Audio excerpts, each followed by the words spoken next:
Lee, one of my favorite sources for car data is called IC Cars. And they came out with a study last week that said once the $7,500 tax credit is gone, which is September 30th, this is what will happen. In the second quarter, 8% of all new car sales in the United States were EVs. Okay. IC Cars says that beginning in 2026 and going through 2028, 4%, only 4% of all new car sales will be EVs. So let's pull back and take a look at that. Okay. Tesla is back near its 2025 high. Now, this is had a big rally off the lows. Mr. Musk bought his stock, $1 billion worth. The whole President Trump thing appears to be, getting to be old news. But their problem is they're still not selling as many cars as they used to in the three largest markets, the EU, the US, China.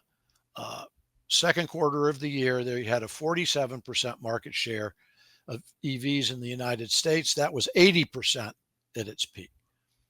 And who gets European sales have just been dreadful for like over a year. So let's take a look at who really gets hurt if you go from 8% to 4%. Okay. Number one, Tesla. Yeah. Even if you keep 47% of a shrinking market that's going to do badly for 2 years is not a very good deal. 40% one that gets cut in half. Yeah, right. So then you really, really, really have to believe that AI and robotics are going to work out for them. The next two companies that get hurt really badly are GM and Ford because between the two of them, they put almost $50 billion into developing EVs. Each of them has less than 10% of the U.S. market. So to your point, if you cut the number of new cars sold as 4% EVs instead of 8%, this prolongs their misery considerably. Now, the guys from outside who get hurt first are Hyundai, Kia, because they're one of the three legacy car companies that does well.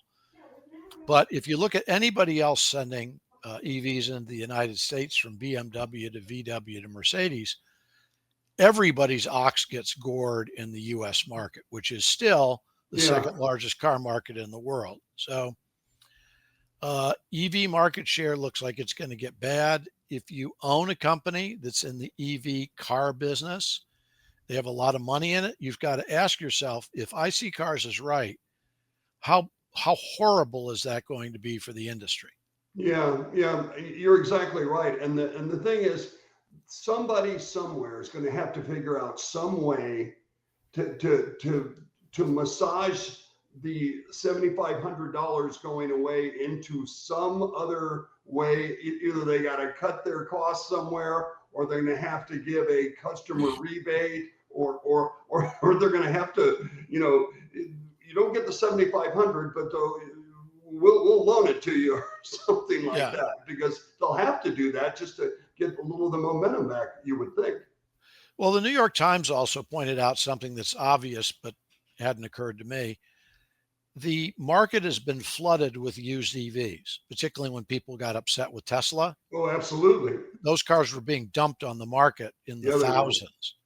You can now buy a lightly used EV for less than a gas-powered car on the used market.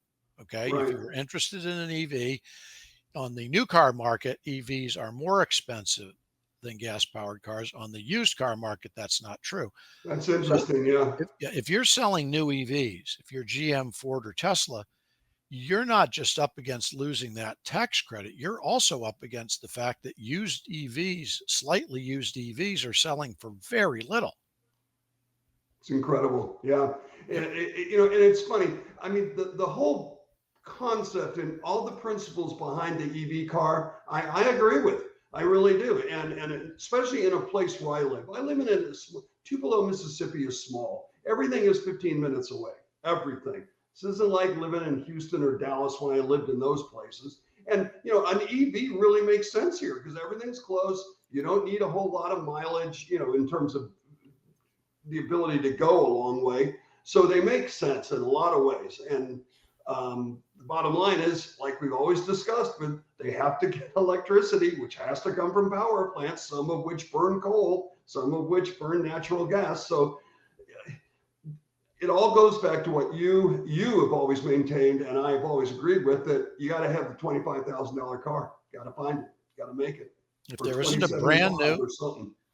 got to be brand new, got to be $25,000 EV. Forget that once the tax credit's gone. Right. The only people who build those today are the Chinese, and they're protected in the US by 100% tariff. If that ever goes away, just watch Ford. It'll be like the Titanic. The iceberg is right there. Well, I'll tell you what, since we know that there's a hard deadline at the end of this quarter, the next earnings we'll see, and we're not concerned about what will be third quarter, but when we can look at the fourth quarter numbers in January, then we'll get the tail of the tape. Yes.